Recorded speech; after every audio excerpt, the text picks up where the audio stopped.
গাজীপুরের কাপাসিয়ায় অবস্থিত ঐতিহ্যবাহী পাখরি বাজার। ঐতিহ্যবাহী পাখরি বাজারে প্রতি বৃহস্পতিবার এবং প্রতি রবিবার হাট বসেন। এই হাটে প্রতি বৃহস্পতিবার এবং রবিবার বিভিন্ন ধরনের শাকসবজি এবং মশলা জাতীয় জিনিসপত্র নিয়ে আসেন স্থানীয় কৃষকেরা। শতবর্ষ পুরনো এই বাজারটি রয়েছে ঐতিহ্যে ঘেরা একটি বাজার এবং এই বাজারটিতে প্রতি বৃহস্পতিবার গরু, ছাগল, মহিষের হাট বসেন।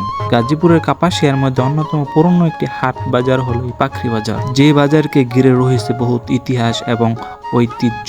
এই বাজার থেকে আপনি টাটকা শাকসবজি এবং বিভিন্ন ধরনের জিনিসপত্র কিনতে পারবেন প্রতি বৃহস্পতিবার এবং রবিবার। এই হাটটি বসে বেলা 12টার পর থেকে সন্ধ্যা পর্যন্ত। এই পাখরি বাজার শুধু একটি হাট নয়, এটি কাপাসিয়ার একটি ঐতিহ্য এবং গৌরবের স্থান। ভিডিওটি ভালো লাগলে অবশ্যই লাইক, কমেন্ট, শেয়ার করে দিবেন এবং পেজটিকে ফলো দিয়ে রাখবেন যাতে আরো এরকম ভিডিও পেয়ে যান।